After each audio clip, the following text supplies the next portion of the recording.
A Talk Radio 1210 WPHT special presentation. It's the end of the world. Hey, Nero, let's put a trigger warning on trigger warnings. I gotta take it on the other side. And yes, we're back for another one. Anthony DiRenzo, Dan Borowski here with the Otherside podcast. And man, do we have a lot to talk about after yesterday's election day, man. A lot going on. Working Families Party taking over Philadelphia.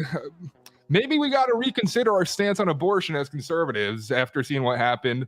And some news in the entertainment and the sports world as well. Anthony, how you doing tonight, sir?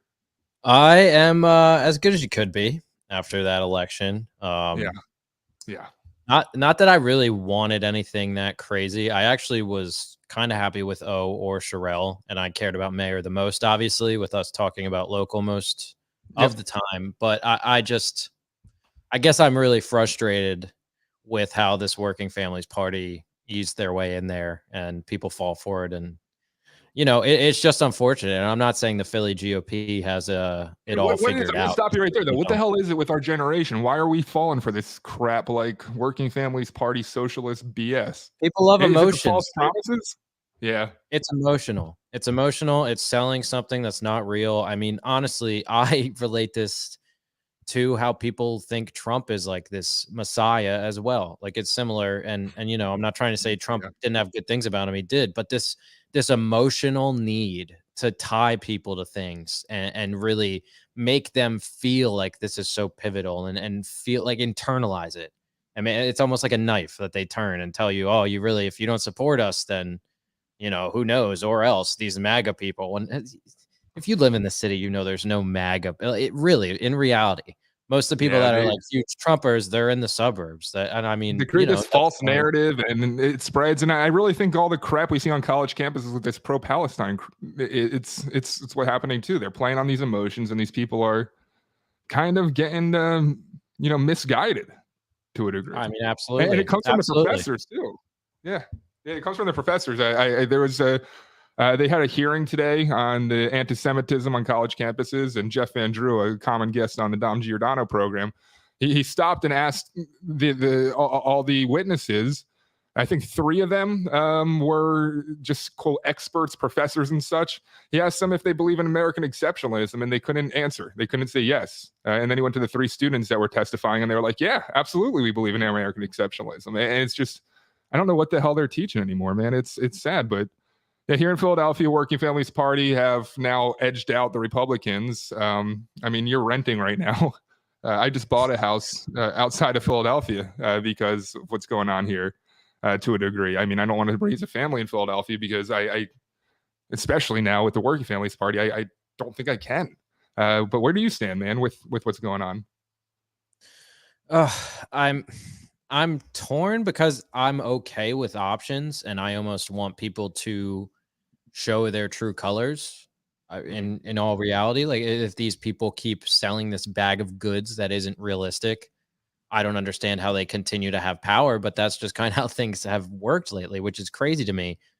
We recently have had guests on, actually we had a guest from the Commonwealth Foundation on, and he was explaining Josh Shapiro and analyzing his education and all of that policy that he's gone back and forth on with that. And I really feel like that's something that if you're a moderate and you voted for Josh Shapiro and you really wanted some school choice help, he has totally abandoned you. And will people consider that when they try to, I'm sure he's trying to be the next president too, with Joe Biden up in the air. But if he's up for re-election, is that something that moderate person who wants school choice, are they going to reconsider it? A lot of the times people get complacent and they're like, you know what, they were okay. I get it. They didn't do everything, but let me just vote for him again. Why do we do that? Yeah, just reminders. But that's why I think eventually this progressive movement that keeps growing, look at all the people that are progressives. They're 18 to 35. I mean, you'll rarely find like a over 40. Remember that guy that went crazy? You guys talked about and killed us. Yeah, it's hard. It's hard to find that. But I think when it comes to that, people are going to realize, especially people our age who are now living paycheck to paycheck, dealing with these insane interest rates, trying to buy a house. I mean, we legitimately have a housing crisis and nobody knows how to handle it. It's not even talked about by mainstream candidates. And all of this stuff is leading to, I think, progressives figuring out this is a rigged deal. You know, they're selling us a bag of used goods. This is utopia. This isn't real. And it's not. And that's as much as I think. Full transparency. I want to stop you.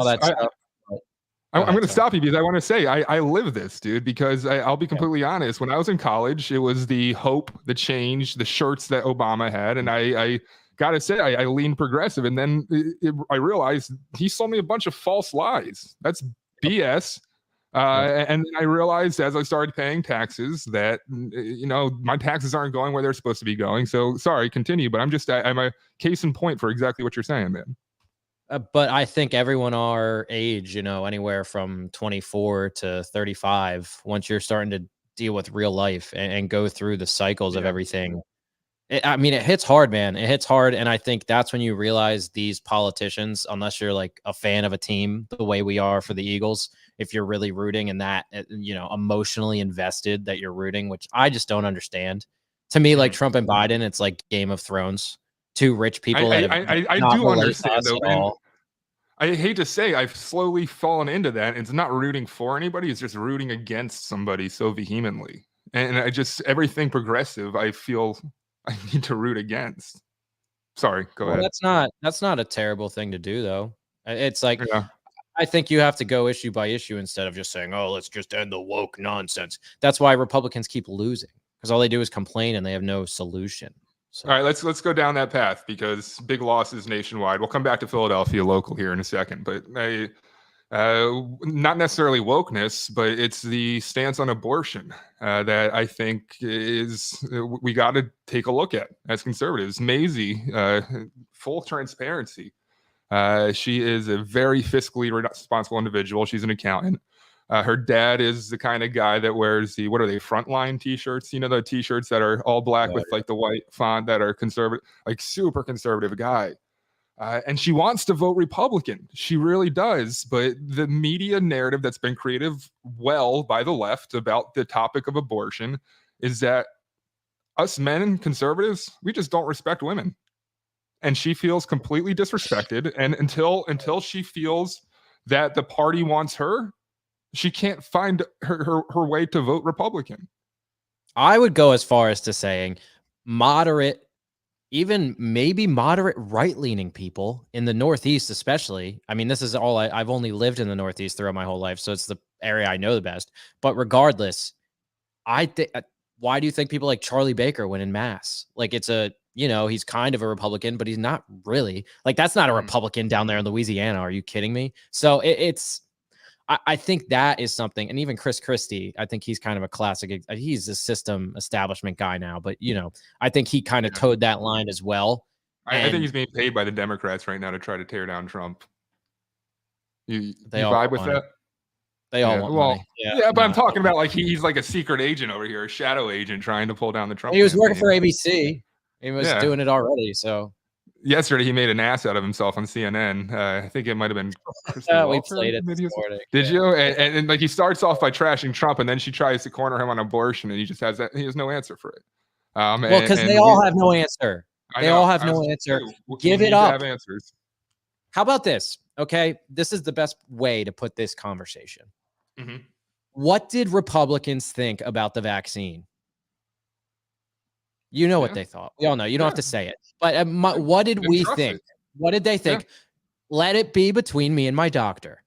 That's all we heard. I did it for 2 years. I heard it every day, every single day. That's a good point. Okay, I heard all you people saying this stuff. So now when it comes to abortion, if you want to start picking and choosing and saying the government can get involved with something, when you know how terrible the government is, you need to put freedom and principles over your voter base and fundraisers and making people sad or happy. How about you do your job?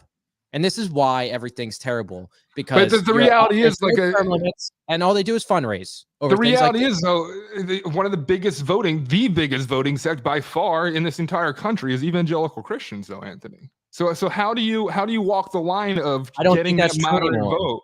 You don't think so? No, I'm talking not here. We live in a very blue area, but if you go out to Indiana, where I used to live, or anywhere in the Midwest, it's very, very evangelical. I mean, it's real. There's younger people that do lean that way, but I just think, man, with all these trends we're seeing, So you're saying essentially it's nationwide. inevitable that the younger generation is going to vote this way on abortion, regardless. So the only Look way what we forward keep is seeing. Look what we keep seeing. I really don't need to see any more. I think this is it. If they do not pivot on abortion, it's over. I mean, it really is. The party itself, in my opinion, is a shell of itself after Trump anyway, because some of them want to be part of them, some of them don't. They don't even know what they're talking about anymore. It's like they just complain about woke. I like some of the candidates. There are candidates I like, and that's a strategy, though. I feel there's not much to stand on right now. Well, there is. That's the thing. Like, we can talk about the economy. We can point out how essentially Democrats are enabling terrorists right now. So you're right. Well, you can, and that's abortion valid. That movie that Dom is going to go see, I heard about that. I don't know if I can make it, but I got invited. Yeah. So what you're talking about is Bearing Witness. It's a film being shown by the IDF to media figures, just to kind of get out the message, bear witness to the events that happened that horrific day in Israel. Where do you stand on the whole Israel Hamas situation? It's tough, man, because there's such a gross sect of anti-Semitism coming out of this, but people are indeed dying. I'm kind of to the point now where I guess Greg is almost similar. It's like we've given enough of a leash for coexist to happen. Something bigger needs to happen by Israel, and I think the United States is right in enabling that right now. Yeah. I mean, we are enabling it the same way they enabled Russia and Ukraine. These people that love the military industrial complex love to keep doing it. But in this case, and to your point about that movie, this is the most horrifying thing that has happened. This is more horrifying than 9/11, I think, almost. It is. That the people were going house by house like an army. Yeah. I mean, I get it. I'm not trying to downplay 9/11, but an army of savages went apartment to apartment, person by person, filmed it, made sure everyone in the world saw it. This is the most denounceable thing that any group of people have ever done in my life. And I'm not saying that people from Palestine are Hamas. And I think that is the problem with all of this. Everyone gets into the groupthink. Everyone gets into, oh, I look like them. Everyone starts this whole thing. Israel and these other countries have existed forever. These people work together. They live together. They're relatives. A lot of them. A lot of people, even if you have a very hard upbringing in Gaza, a lot of them do end up in Israel. So it's like this need for people in power and for nations and all of these places to continue the status quo that's what we should be talking about. That's and the politicians that continue to support that. But I will say in this case, I think this is one of the first times in our lifetime where our military help is very much needed. And almost like, if we didn't help, what does that make us? What if this happened to us? Yeah. So this is something where we really do, I think, need to reach our hand out and make a stand here. There's no other choice. You have to find a way to take out Hamas. Yeah. So Bearing Witness, IDF's film that Dom's going to see, it's essentially footage shot by Hamas from, body cams. It kind of floated around on the internet, some of that footage when it all first happened. I remember seeing it on Reddit, and it's horrific. But your thoughts on the idea of just not releasing it to the public, and instead having these private screenings? I guess the justification is that there's such a anti-Semitic rash out there that, they don't want places showing it to become targets and such. But, release the live leak and let it go viral. I don't see the harm in doing that. Your thoughts? I'm torn on it because stuff like that. I just remember when all this started, and I woke up and casually went on Twitter, and there's just a video of like a dead woman getting spit on And do I want that stuff off the platform? Not necessarily, but at the same time, it's hard to just let that stuff go out there. And I mean, that's part of what they want. That's part of what they wanted. And I know people do need to understand it, but I guess it just depends on the person, because I think this is such a fragile thing. I mean, really, do you think the people that are chanting from the river to the sea, Palestine should be free, have seen this footage though? And that's where I'm at. Like, I want them to have to see this. I don't think they understand the situation. And yeah, I think it would be good if they saw it. But a lot of them are too ignorant to even consider talking about it, let alone watching a film of the terror. I mean, no group of people should have to deal with what has happened. None at all. And I get it, the Holy War and all this stuff that's led to where we're at, but this is unacceptable. And that's where I'm at, though. They have this black and white differential between oppressed and the oppressors, but you have a group of individuals right here who are raped and savaged, and they're not the oppressed. Like, what the hell is with the brain chemistry of these kids out here protesting? Man, I mean, in all fairness, I also feel terrible for the casualties in Gaza and the kids that have been. But the thing is, where I get annoyed with that mindset is there's been plenty of opportunity for, if these families wanted to get out, but Hamas is trying to make these children the target so we can further drive sympathy, for Palestine. Like, and that brings the whole media coverage stuff, which that's a whole nother thing. And I mean, there's a lot of claims that Hamas is just out there murdering people in Gaza and blaming Israel. It's hard not to believe it when you had the hospital situation when they lied saying that Israel bombed a hospital and it was a misfired rocket by Hamas. It's just these guys are idiots. But I think that's another key part to this is information that we get from this. And that's why journalists on the scene are so important for something like this, because if we don't have it, we don't have the truth. Would you go? Like say Greg said, I'm sending you to Israel to do some live war coverage. No, not Israel. I'm sending you to Gaza. I don't know. Yeah, I don't think so. It's tough, man. I'm not a journalist. I'm just a guy that complains. I'm the guy that I do like some heart pumping adrenaline stuff. It's just I'm very picky about it, and this is one thing I think I would enjoy doing. But Maisie would absolutely, yep. Yeah, Maisie would just murder me if I went with it. I wouldn't make it far enough to face damage in Gaza because I'd already be very damaged by my wife, who would cut that down quickly. Hey, let's switch over to the world of sports entertainment, some lighter stuff here. Patrick Dempsey voted People's 2023 Sexiest Man Alive. What was it, McSteamy? That was his name over in Grey's Anatomy. The guy hasn't been relevant. McDreamy? McDreamy, I think, was Clooney, wasn't he? Was McDreamy? I always get you're right. I never. You'd probably. I gotta look it up now. Patrick Dempsey was who? He was McDreamy. Okay, you were right. Look at you. You're ding. good-looking men, apparently. But not relevant for many years, but one that is very relevant, especially around Philadelphia. Jason Kelce makes it on the list. And is that like a joke, you think, nomination? Or you think he's actually, like, women think he's sexy? Dad bods and everything are in. People love a family dad. I mean, he can chug beers like anyone. I would assume that it would be Travis. Like, I thought it was a typo when I first saw it. But yeah, exactly. Here's Dave DiRenzo saying, I thought Jason Kelce. Daddy DiRenzo checking in.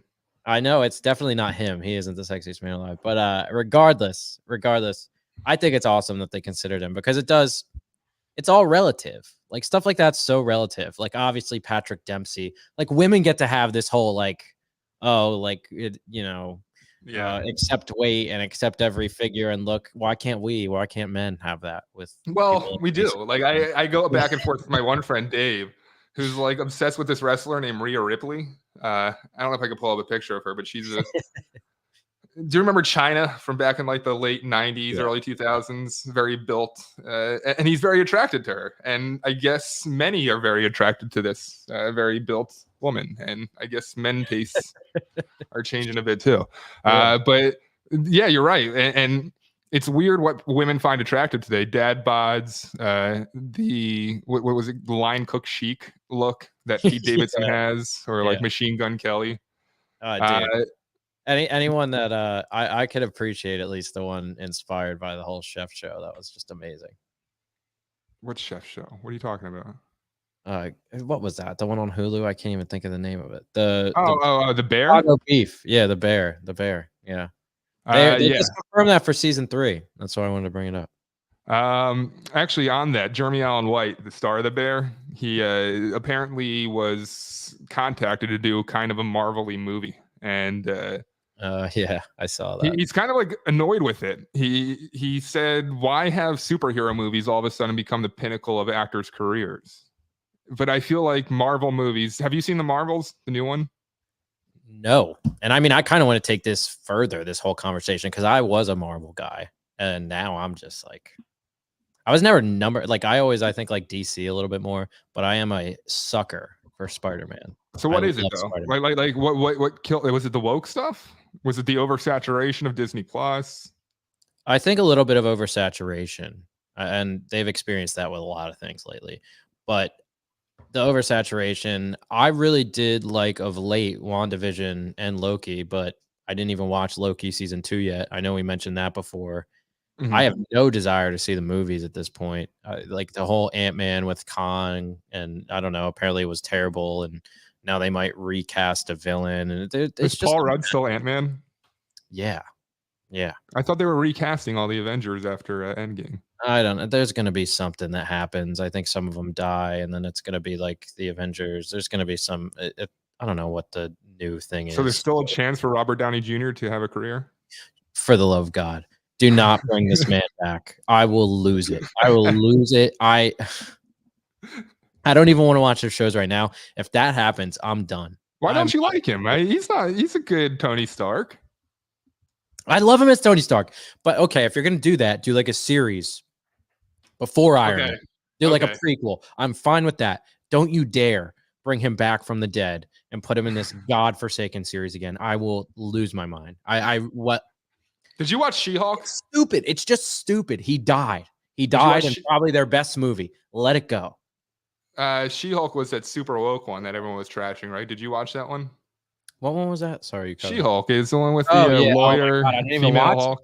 I couldn't. Okay. I tried to. I tried to watch the first episode. Oh my god. Yeah, it was bad. No, I couldn't. I think the one episode she was like dancing to a Lizzo song at the end. It's just great. Yeah. This isn't E. Like this is. And that's Marvel. The thing. Like everyone knew, they predicted this was going to happen when it moved to Disney too. Because when it was on Netflix, Marvel series were among the best on all of television. Like Daredevil was amazing. Actually, on that, is Kingpin back in the Marvel universe? Vince D'Onofrio? Yes. He was in Hawkeye, which Hawkeye was a solid series, and it's set around Christmas time. So if you are looking for something that's not too old for Marvel and is decent, I would say Hawkeye is a good one. It's very family oriented, and it does. Hawkeye is he's the partner of Captain America, right? Yes, and he goes off in that. It's pretty cool. Pretty cool series. So does that start with them flying through like a canyon together? Him and some other person? I don't know if I'm thinking of the right show. I'm not sure. I would have to rewatch. But it starts. I mean, they're in New York City, so I don't think so. It's like based around Christmas. He does in the movies. He kind of lives in the middle of nowhere, and they go find him. And I think I'm thinking of the movie. Yeah. Okay. Yeah.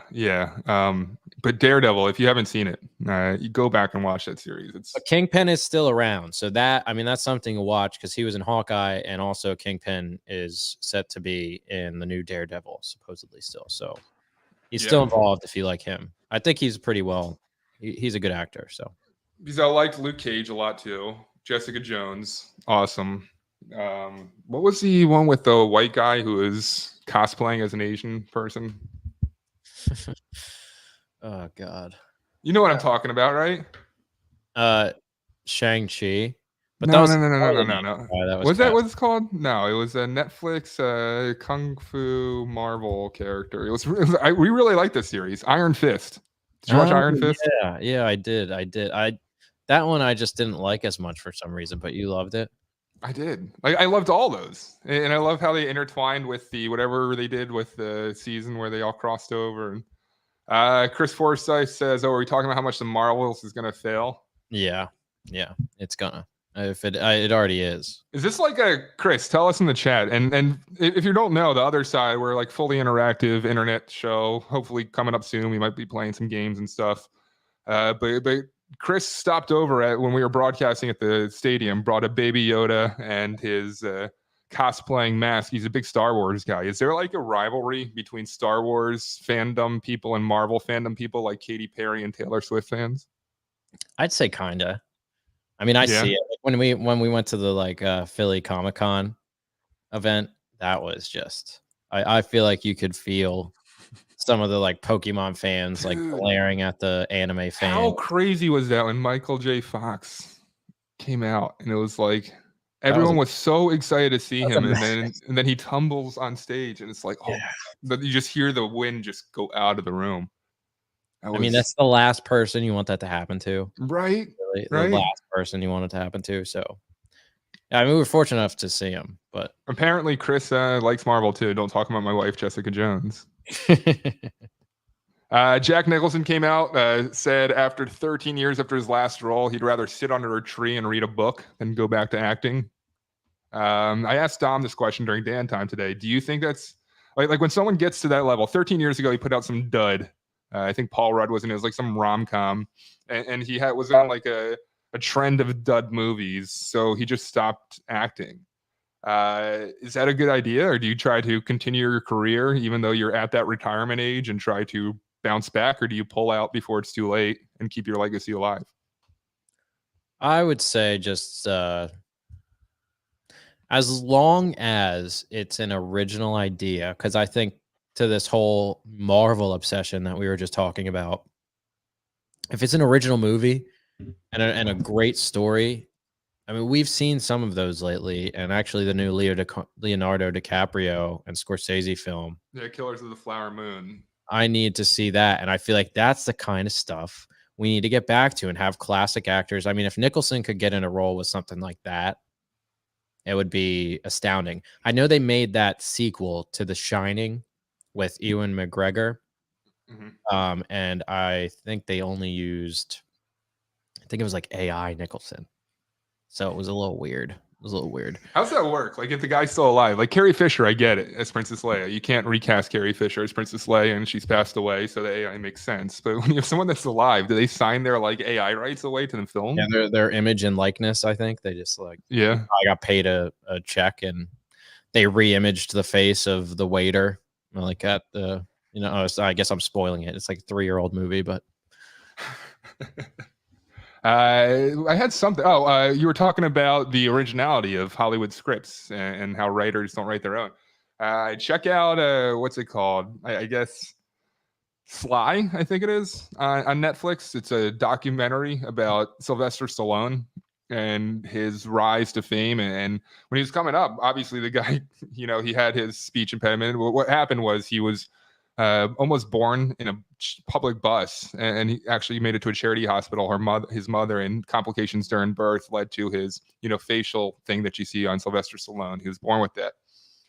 But he starts acting, doesn't go so well. And he takes it upon himself. He says, you know what? I'm going to write a great freaking movie. 24 hours later, he has Rocky written up. And it's stuff like that in old Hollywood. And because of that, he later went on to win an Oscar and completely changed the game of what Hollywood. It ended old Hollywood, movies filmed in sets, that kind of thing. Rocky was filmed on the street in Philadelphia. Like, all this stuff happened because this guy took the initiative to write his own script. And that's what Hollywood should be, man. Not this crap of remaking old movies over and over again, the same ideas rehashed. There are so many people in this world, so many creative people, that I can't imagine that there aren't original stories out there that studio heads are passing on left and right. There are countless Game of Thrones, Star Wars, like all of these, and that's like just one universe. If you have someone who's coming up with something original, the same way that Rocky was, and how creative people are with the internet now, I think people are inspired by a lot of things. Original stories aren't that crazy of a thing. For companies to only want to fund a sure thing, nothing's ever a sure thing with creative stuff. And if you're not going to take chances with original ideas, you're never going to gain that Yeah. huge upside that something could really have. Huge upside. And Yeah. think about it. The biggest, like, if we go to the world of television, biggest TV series, The Bear, original idea. Ted Lasso, original idea. White Lotus, Mike White, original idea. Succession. Yeah. So in TV, it feels like executives have embraced the original ideas and we're moving in that way, or at least that's where we got the golden era of television from. It was Breaking Bad too, and it was all original ideas. For some reason, Hollywood just can't get it with the movies. TV is, I think, at another level. It really is. Maybe it's just because there's so much competition in the streaming services, and that's more of a thing that people's eyes are on consistently. But I very much agree, and I think a lot of stuff out right now is outstanding. Chris is responding here. I think this is a reference of whether there's a rivalry between Star Wars fandom and Marvel. I'm not sure how I think about that, since Marvel has been on the downward spiral between D+ and the movies. Nobody cares. So I'm assuming he's saying there that the Marvel fandom just isn't that strong anymore because Disney has squashed it. Yeah, I mean, they try to just like play to kids a little bit too much, really. I was trying to pull this up. I don't know if I can. Go look it up. The Mirror has the story, but Barbara Streisand. Have you ever loved a pet so much that you consider cloning them? No, I hate that idea. I hate Really? that idea more than anything. Just let them rest. It's weird, man. It's But weird. like, if you have a dog, I had a dog, Bailey, who had great demeanor. Really, really good dog. The things I would do to have that dog back are ridiculous, man. So the thought of maybe bringing some kind of dog with a similar demeanor and letting them live another full life, but also having the same exact DNA and being the same, like literally the same person, it's stamp. Not same person, same dog. It's kind of it weirds me out a little bit too. It's weird to me. I just think too many people would really live this life of almost denial. I know it is their DNA and I know it's science, et cetera, but I think that's also like the beauty of life in a sense. Like, it really is. We're taking away something natural, like having a new pet and appreciating someone new. And instead of, I don't know, I don't want to like sound too philosophical, but I think it's good. I think it's good people moving on, as much as losing a pet is the worst thing ever. But So this story's been out there, but I bring it up because Barbara Streisand paid $100,000 to have her favorite dog cloned into two separate dogs after the dog died. So $50,000 each to clone the dog. And she says that they have two different personalities. She's waiting for them to get older to see if they have the brown eyes and the seriousness of the original dog. But do you think there's a future here of people cloning their dogs? I think it's, yeah. People are nuts, especially like animal people. They get really, and don't get me wrong, I'm a huge animal person, but I think some people really, really like and I'm not trying to judge. Like, it is, living with your pet is like the best thing, and seeing how excited they get when you're around, and it's awesome. But I don't know. I just think it'd be really, really weird if I used the DNA of my old dog to have a new dog. It would make me feel weird around that new dog. So what's weirder between the two? I had a listener that I knew. They said they had some stuff that they wanted to give a host. So I went by their house, and in the foyer, they had a beloved family dog stuffed, taxidermied, and sitting there in the foyer. So between having your dog taxidermied and having the dog cloned, what's weirder? Probably cloned still. I just wouldn't feel comfortable around that new pet. I would feel like almost guilty. I don't know if guilty is the right way or right word necessarily, but it would make me just uncomfortable. But like, you have the advantage of knowing what it's going to want to eat, you know? I guess. And you can probably set its bathroom schedule easy, and you know how to train it. I don't know. Yeah. I'm kind of arguing it to play devil's advocate, but I'm with you that it is definitely an odd thing. All right, a couple more things before we head out of here. Let's switch over to some sports. Well, no, before we go there, because I'm a conspiracy theorist and I know my buddy's watching, Ricky, who sent this over to me. But what are your thoughts on the leak of the manifesto? Who was it? Crowder got his hands on it. Yeah, Louder with Crowder. They posted it, I believe. And then it just came out about an hour and a half ago, local sources out there in Nashville, that 11 officers have been placed on administrative leave after an investigation into the source of the leak to Crowder. So not only do they try to suppress the information, now they're looking to punish those who, let it out there.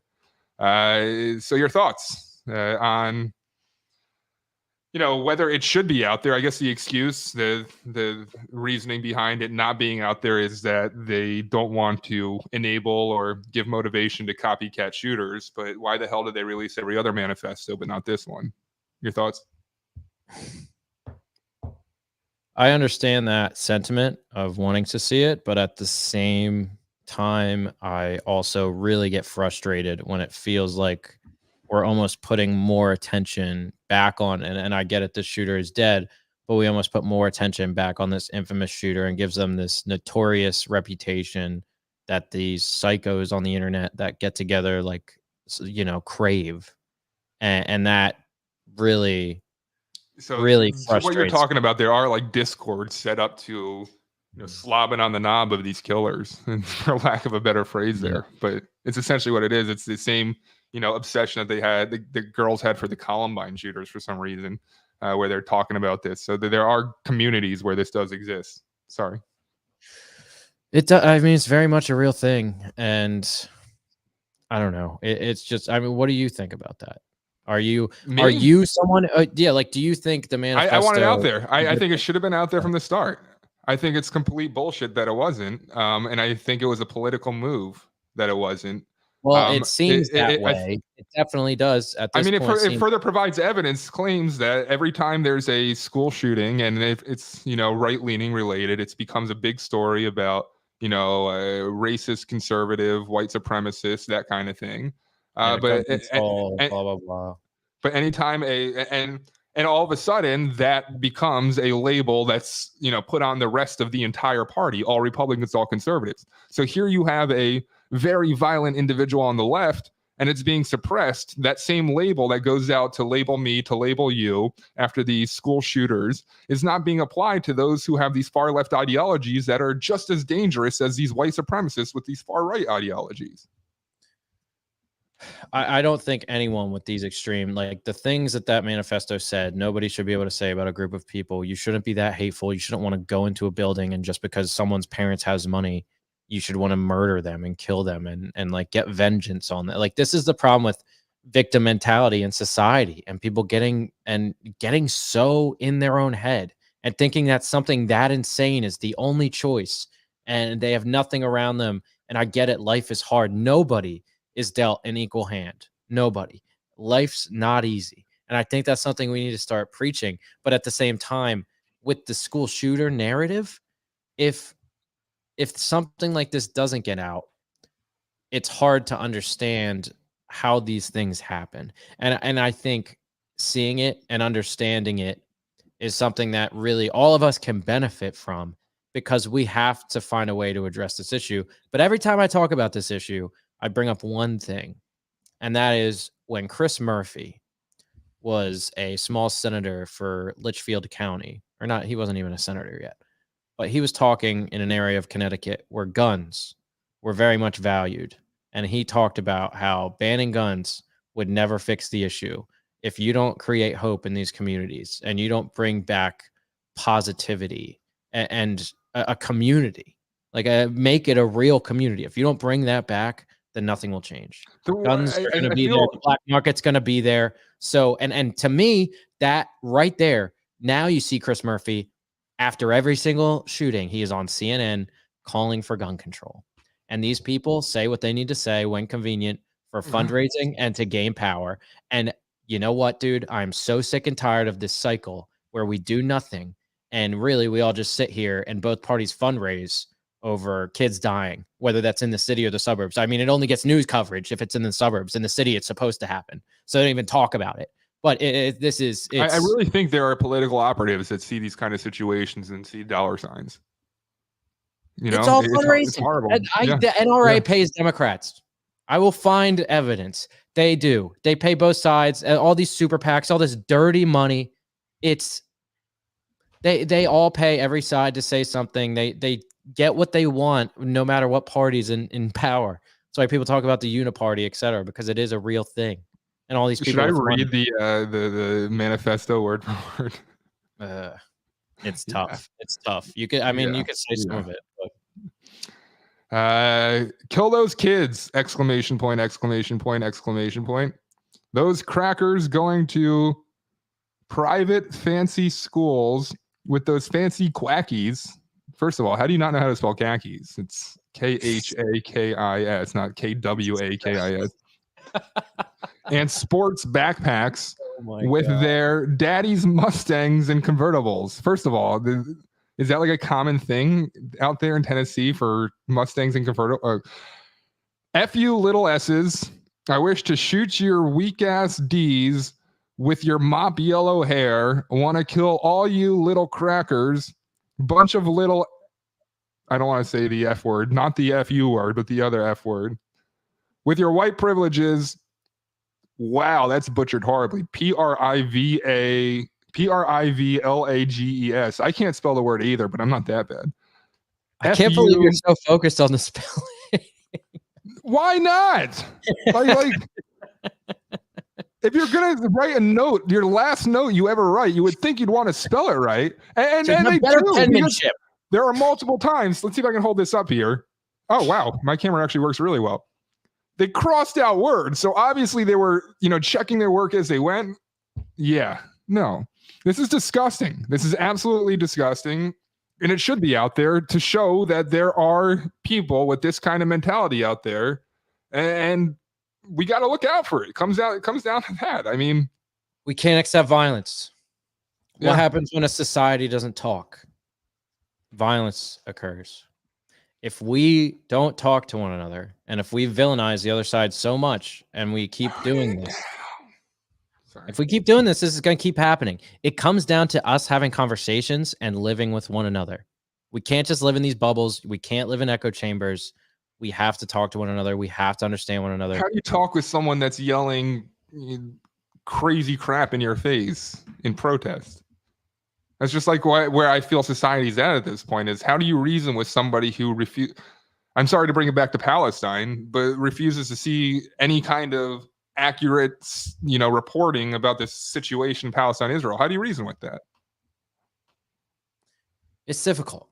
I get that. It's very, very, very difficult. But you have to stay cool, calm, and collected. You have to claim what you're claiming. And I think the only way to kill hate speech and insane thought is with more free speech and more level-headed, rational conversation. Just and I know them wrong.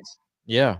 And I mean, I think, have you ever seen Dom just completely tear down like a liberal protester or progressive protester? There's nothing better. It's all like go to them and have because Dom's really good at having conversations with people from all different, ilks. They'll go up to them, start the conversation, and then slowly just undress their point. He knows where he wants to go. And I think that's how you got to do it. And I feel like it's got to be done on a grand stage and in media. I think a lot of the, one person from the left, one person from the right that's failed in the past because people were searching for, more party situations like Crossfire with Tucker Carlson. That was horrible.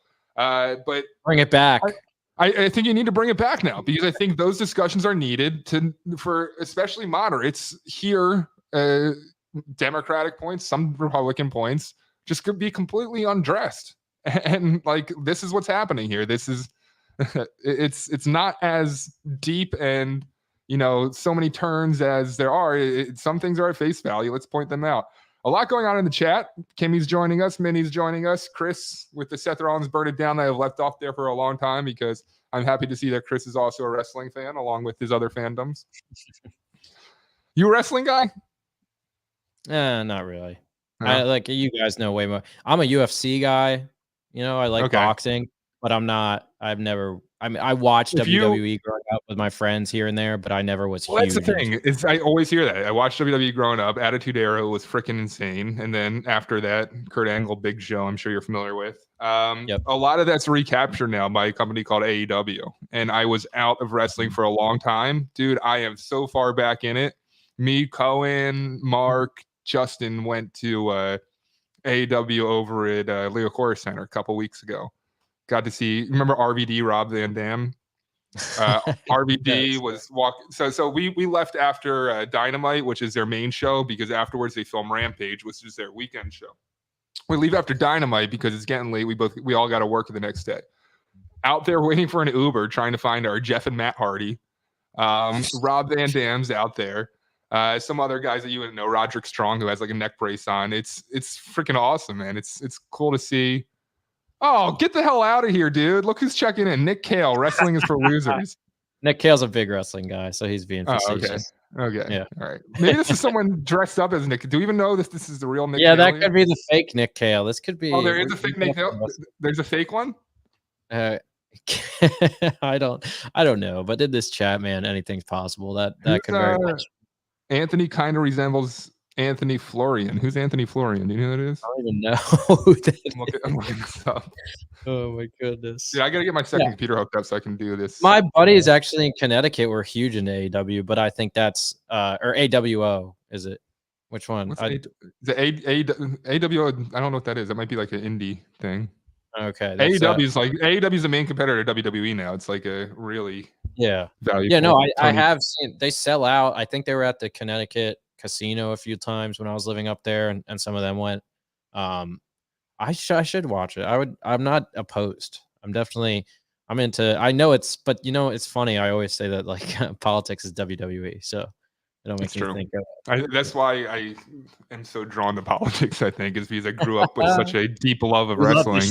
You love the arguments in the show and entertainment. Political entertainment rather than sports entertainment, right?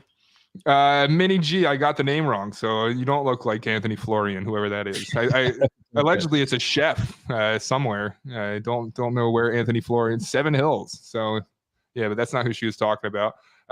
Chris Forsyth. Let me do this right. EC Dub. Where is it?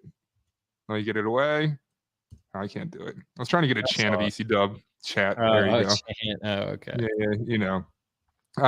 Minnie says no, Dan. Nick says in all caps. Is this Donald Trump or Nick Cale with the all cap chatting? So I honestly can't tell. Is it really him or when someone are you texting him right now? I'm gonna need a confirmation text, Nick Cale. Yeah. While you're doing that, let's actually move to the world of sports, which Nick is very familiar with. George Norcross kicked out of the game for displaying that Israel flag. First off, I love that Norcross is kicked out. Second off, I hate that I support what he was supporting. If it was a Black Lives Matter flag, there's no way they're kicking him out of the game. I'm telling you that right now. That's probably right. But at that same kind of thought process, Jeffrey Lurie is Jewish. So, I mean, I don't think you can claim that the Eagles are. The thing is that there's not going to be a societal outrage for some reason if you remove a pro-Israel flag, but for some reason there's going to be a societal Twitter, social media outrage if you remove a Black Lives Matter flag. So Lurie and the Eagles have to reconsider about removing that BLM flag. You're right. But the pro-Israel one comes right down. And I don't think that's people. I think that's people with power and people that control media that drive that. I don't really think that's a grassroots, because we hear a lot of people say those things and say how, oh, this wouldn't have happened. But the way I look at this, the Eagles honored Israel not that week, I think 2 weeks before that incident when they were at home for the Kelly Green game. And I think that was a very classy move. I'm not saying the Eagles are perfect when it comes to like political statements, but I think that was a classy enough move that at a game, at a time where people are trying to escape from things and not get all this crazy political stuff, I'm not saying he should have necessarily been like escorted out, but at least taking that flag down and listening, I think that isn't, that's not unreasonable. But it's not, because you're not really free in the stadium. you're under watch. They can tell you get the hell out of there. You say something weird, you know, do something to the person Do you next to think you. this was a plant? I had a conspiracy theory I went on with Dom, and I said he was kind of poo-pooing that this could be a planned thing. And I said to him, I go, if you're George Norcross, who's, if you're not aware, notoriously known as a Democratic powerhouse in the New Jersey, Philadelphia, Delaware region, if you know that the narrative is becoming leading up to Election Day that Democrats are supporting, you know, Hamas and all this and pro-Palestine, what better way than to get kicked out of a game that everyone within the region is tuning into to show how not even a conspiracy theory. That's very much a possibility. Yeah, that's very much. Because it shows to everyone with these headlines. Oh, Democratic powerhouse kicked out of Eagles game for supporting Israel. It's what the narrative becomes. Well, it's that's genius. I hope that is why he did it, because that I mean, we were just complaining about the media and how they frame all this. That is a perfect way to put it on its head and make people have you force them into having a common sense, real conversation finally. And they don't like that. They don't like that at all. So that's genius. Well, thank you. I appreciate you calling me a genius. Well, it's my theory, right? And if he employs it, then he's a genius too. Call in. We got to get him to call in. I want to confirm this because I have a very big hunch that you are totally correct. What better way? Everyone watches. He wouldn't admit it though. Even if he came on, he wouldn't admit that. Probably not. But I mean, Election Day is over though. What inflection he has, and then analyze it. Yeah. So Kenny Florian, a little more. It's Kenny Florian, not Anthony Florian, is host of Battle Bots. I don't know, Manny. I kind of feel like that might be an insult to Anthony to compare him to this guy. Let me look. You looking him up? Let me look. Kenny Florian. Yeah. Oh my goodness. Yeah. I mean. Yeah. I guess a little bit. A little bit. My hair's longer than that. So? I just have a hat on, but I'm not that tan. I'm pale. I just have good lighting right now. I'm very pale. Honestly, I feel like he looks more like your dad than he looks like you. Yeah, a little bit. Like he has this more square face, like your pops. Yeah, a little bit darker skin too. My dad's got that Italian skin. I got the Polish skin. What's with this? Yeah, I know. Buzzinski. No, I don't want him to go away. I am convinced that we can, convert this guy to becoming fans of our YouTube and Facebook. Every single time we do one of these broadcasts, he calls anyone who's broadcasting an audio grifter. Remember Evil Irv? I wasn't around to listen to WWDB. I apologize, but I've heard amazing things and I have utmost respect. I've gone back and listened to him, but I wasn't, of the fandom that many of our listeners have of Irv. But brother, drop it. We see you. We see you. Become a fan. We'd like to have you. Why not? Well, before we move on from politics, I just want to get into this, and then we'll go into sports and some more fun stuff to wrap up. I say Irv Griffin. I meant Irv Homer. Jesus. But here we go. I don't know how much we believe in polls, especially after what has happened these last two elections. But I think there's still reasons to look at them and think about them.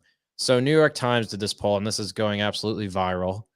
Thinking about the 2024 presidential election, who would you vote for if the candidates were Joe Biden, the Democrat, Donald Trump, the Republican, or Robert F. Kennedy Jr., the Independent? Voters that are registered said, and these are undecided voters, that doesn't say which party, 33% say Biden, 35% say Trump, 24% are saying Robert F. Kennedy. And in Pennsylvania specifically, he's going at 23%, which I don't doubt. But again, you got to take these things with a grain of salt because this is just a small group of people. What if this is just a group of people that they're very open-minded? They listen to, I don't know, Joe Rogan, and they're a fan of Aaron Rodgers. And that's like, I think that's the kind of person that would be like, oh yeah, I'll vote for RFK. And I think Trump and Biden, those are the people that live in the binary. So it's a small group of people that are saying this, but to be at 24% is very, very, and this isn't about him winning. If we can really show that Americans want an outside choice and they want a seat at the table to try to fix everything that's going on, that says more to me than him necessarily winning. Would it be cool if he won? It feels a little bit like the whole Trump thing in 2016, partially. I'm not saying that he's definitely going to win, but if we can live off that energy, I really do think we will be in a very better place politically if this is something that can impact our day to day with the two parties. There's a lot that concerns me about the guy. I'll be completely honest. I put up there, Minnie writes, Dan likes RFK Jr. that comes from, because Minnie's a huge listener of the Dom Show, and on the Dom Show, a lot of times I'm playing, asking the question, because it's true. I mean, there's part of me that a lot of my Trump fandom comes from. I wanted to essentially urinate on the establishment.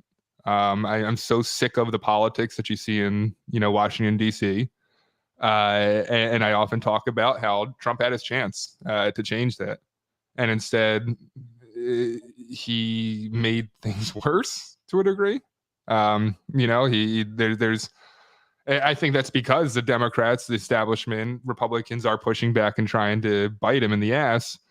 But I think a lot of Trump fans are, can we get this anti-establishment candidate who can actually get what we want done, that doesn't have the baggage of attacking everybody on Twitter, becoming a talking point for his personality aspects rather than the policies he's trying to enact.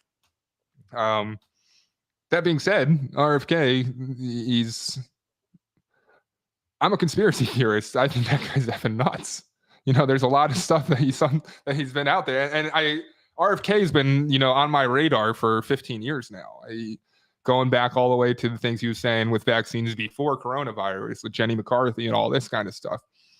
It's concerning, man, because I see a lot of what RFK's putting out there now, and I feel like he's trying to, tickle our fancies, those that are anti-establishment, trying to say what he needs to say to get into, office, and then hell knows what the hell the guy's going to do when he gets there and the power that he wields. It can't be worse than Trump or Biden. In my opinion, it can't be worse than what we have now. And I agree with you. Trump was anti-establishment just because he's a businessman, but he really can't relate to American families. He just can't. Does he vouch for them more than the Democrats that have no idea what reality is? Sure. But I still don't think he's this rah-rah guy that can relate to the American person. He can't, in my opinion. Him saying he's anti-establishment is a little far-fetched. I know he was in the beginning, but he's fully establishment Republican. He's the person that keeps this shell of a party together, and honestly, and keeps it kind of almost, struggling. And just we'll wrap up with this here. When it comes to independents, which I guess this isn't a surprise, Quinnipiac put out a poll on November 1st, Trump at 30%, Biden 31%, and Kennedy at 36%. So, I mean, all of the numbers are looking like, I'm surprised he has this high of numbers. And again, I'm not trying to say it's very early and polls don't necessarily mean anything, but I did not think he would have numbers this high this early on after announcing. Well, he's starting from a higher platform than Bernie did when Bernie got all of his hype, than Trump did. Early on, Trump was panned by traditional conservatives. It took a while for a lot of people to join the Trump train. To have that kind of start, man, that's something we're going to need to pay attention to say the least. I mean, the guy might be a legitimate contender. So my question becomes, him having that kind of percentage, is he siphoning? Initially, a lot of conservatives liked RFK because they thought he'd be siphoning off votes from Biden. Then, as it's become more clear, and from day one we were saying that's not true at all, he's going to siphon off a hell of a lot of Trump voters. Seems to be the case, and it's growing. But who do you think, as time has progressed, faces more of an effect from RFK? Is it Biden or is it Trump? I think Trump. But he's going to take away people from both sides. Some of the issues will get muddied.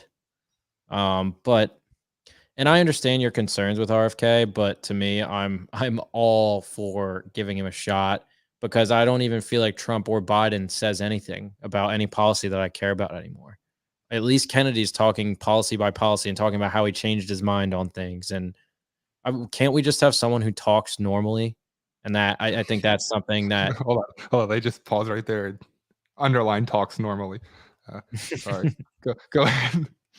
I mean, that's put in so plain English, but it's kind of true. And hello to your cat. Talks What's your normally. cat's name? What's your cat's name? We should know. Like the video, 10 pets. Yeah, yo, Chris, you have 10 pets? What? Yeah, See, I was talking about.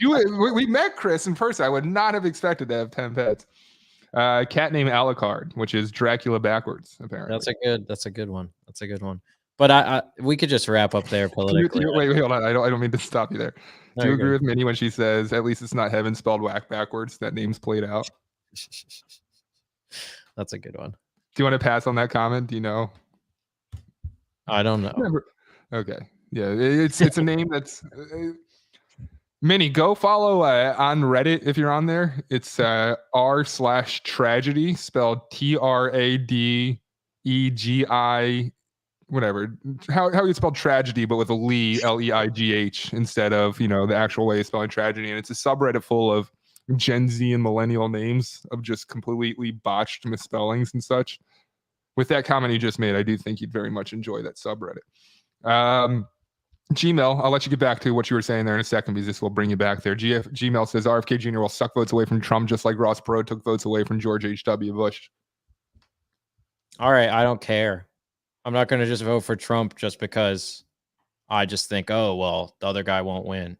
I think that's part of the reason why our politics are suffering because we're like, oh, well, but that's dangerous, man. Like that's the thing is if you don't go with the more popular candidate, there's a fear of you split your vote evenly, and then that allows Biden to come through with 40% of the vote and take the election. I don't think Biden has any chance of winning anymore.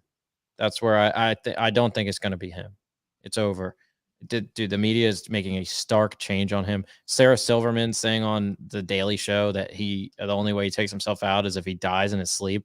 Like, dude, I think it's really going to change here. I don't know if it's Newsom because he's putting ads out there in the South, supposedly, like Carolinas and et cetera. So I don't know who it's going to be, but I do think we're going to see something. But it might not be Biden Trump. I do think Trump will be involved.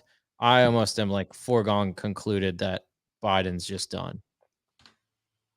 Sorry, I'm just trying to think of who else it could be besides Newsom. And the only other names I could think of are ones that aren't related to politics. Michelle Obama. Well, she's related to politics, but not a traditional politician. Nick always talks about that. I don't think that would happen. It's realistic, though. I think if Obama came back and put her name into the hat, I think there'd be no contest. She'd win it.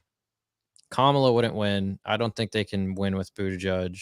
Would they try to throw a better person up there? I don't know. Talk about talking clearly about issues. I mean, he would sound just like Biden. It'd be a good replacement. Gmail says, I love that you're a Howard Stern fan, Gmail. I don't know if you know, but I was an intern there. It was a fun time in my life. He says, Barbara Streisand was on Howard Stern show yesterday. Anything can happen now. First of all, why are you bleeping out Stern? We can talk about openly about the guy. He's completely fallen off. Were you ever a Stern fan? Giordano. Were you ever a Stern fan? Like actually a daily listener? Or? Not really. I appreciated him. I listened to it. I put it on, but that was a little past me. I'm past my time. So much. If you go back to listen to, like even the Artie Lang era of Stern, so much of what's done in radio that makes people successful today is ripped straight from the Howard Stern show. The guy has a little bit of history. When he started doing America's Got Talent, Howard Stern hired a woman by the name of Marcy who kind of revamped his whole being. He wanted to not be the best shock jock of all time. He wanted to be the best interviewer of all time. Cleaned up his image, got liberal, progressive, and I really think he's burned his career because of it. Really bad decision there. But back when he was good and he would have guests in, a lot of what he did was bring in his producers. His producers had voices on the show. They were all characters. The camaraderie of the callers that you hear now that persists on WIP with Marks and Reese, how they bring in so many regular callers, Chuck and Mount Airy, all those guys. Howard Stern had what was called the Whack Pack. That many, I got to admit, to a degree, we on the Giordano show have built to a degree with Bruce in the Northeast, Earl and Taccone, Joe and Exton. So much of that comes from the school of Stern that I hate to say that so many in radio today won't respect him because of what he became, because he's such a trash host now, and he, hosts one day a week. But the guy does deserve a hell of a lot. Like Pat McAfee wouldn't be successful if he didn't take a lot of what he's doing from the Howard Stern show. To a point, but I think Pat really has such a fresh take on everything, and that's why he's so successful. And that he has really found his need. He's better at this than he was at punting. Like, he is made for media. But like in that though, Pat, he has the attitude of I don't give a fuck, and that's why I think makes him so appealing to a general audience. And I feel like that's what made Howard so appealing to a general audience. He's doing. I think Rogan does that too. Yeah, well, Rogan, he's openly credited Howard for a lot of what he's done. And I think Howard had to change though if he wanted to keep a job, but that's another conversation. He had to like kiss the feet of the people, and No, I don't agree with that, because he had two paths he could have went down when he went on Sirius. He could have continued down the uncensored type radio and put a conservative kind of spin on it, similar to what he was doing his entire career. And instead, he went in the opposite direction, hoping to clean up his image so he could be more favorable with his Hollywood elite friends like Jimmy Kimmel once he married Beth. So, yeah, but that's my point. Yeah. They don't want to be out of those little circles. You can't go to the cocktail party anymore. So, you're woke now. Minnie writes, Pat McAfee wrestles too. Yes, he does, and he's damn good at wrestling too. That's the thing NXT, right? That was WWE NXT. See, I know some stuff. Yeah. So Pat, the former Colts punter, he was caught drunk swimming in the canal in Indianapolis one time. Like, he had a horrible reputation for an employer. Dude, he's such a Pittsburgh guy. I love it. I met him actually at one of the media conferences. Yeah. And when I met him, I went to IUP out near Pittsburgh as one of my first schools. And he, of course, was familiar with IUP because it was notorious with partying. And he told me like plenty of stories of the things they did up there. So to what you're saying, I just turn on the guy though. I feel like he's kind of oversaturated. So the internet's kind of now wanting to tear him down a bit. I love him. And I think there's a reason he's so successful. You'll always hear the people complaining. I think he really is. It's a fresh take on sports media, and it's fun. Like, do you remember watching Game Day before he was on it? Sorry, what was that? Go ahead. I was saying, do you remember? Have you watched Game Day recently? Like, before he was on it, it was just so boring, and now he brings the energy. He makes the most appealing thing they had was Corso putting on a mascot head. And he still does that. But yeah, I know, but now it's like it's entertaining throughout the entire show rather than just looking for that one moment. McAfee, and what I like I don't listen to his show. I couldn't tell you his takes, but the guy is, for the same reason that I'll never say anything bad about Ryan Seacrest. The guy knows what he wants and will work relentlessly to achieve that goal. Mm-hmm. So tons of respect. I mean, for a guy like him to enter into the world of wrestling and actually perform like he did, similar to Logan Paul. I got to give credit to that kid too. True. There are a lot of celebrities that enter into the world and throw a punch, then tag and get out of the ring. These guys are doing, planches. They're doing moonsaults off the top rope. It's incredible to see. So I love when people put that kind of dedication into their craft, and I'll always respect it. Anthony, I think we've done enough here. We've been over an hour. Do we want to announce the big announcement for what's coming for Otherside, or do you not want to jinx it and save it up for later? No, let's just announce it. We can go for it. Yeah. Well, we will be making our way. We'll be making our way onto the airwaves with 1210 WPHT Black Friday, a very special Otherside edition, as we host a very special Black Friday edition of the Other Side, 12 to noon on 1210 WPHT, filling in for the great Dawn Stensland. So tune in with us. We'll be taking calls, doing all that, talking some football on the air after a Thanksgiving slate of games. And I haven't set it up yet, but I'd love to hear from Philly Cap, because I'm sure he'll be out there on his scooter, seeing what's going on Black Friday, unless he's with family. So maybe we'll have him live as well. But yeah, Black Friday from 10 until noon. Please, Minnie, Chris, would love for you guys to call in, chime in, and let's bring our little crew here onto the airwaves of 1210 WPHT. And that's my offer for you, my olive branch, instead of going to Orlando in January, where we'll have to get breakfast at the Millennium Falcon, because dude, I can't afford that crap, man. I just bought a new house. I know. That would be a lot of fun though. But I haven't been to the Star Wars Disney thing. It would be crazy. Right? Neither have I. And one thing I want to check out too, and I'm not even a big Harry Potter fan, is that World of Wizardry down in. I've been there. That's awesome. It's Have you? Love Yeah, it, yeah. freaking awesome. Have you been in the new Super Mario Brothers? Where is that? Is that, No, but that looks great. I think they will open one is in that Universal Japan. Studios too? They're opening one here, I think, in LA, but Gotcha. it's open in Japan right now, and that looks unreal. Unreal.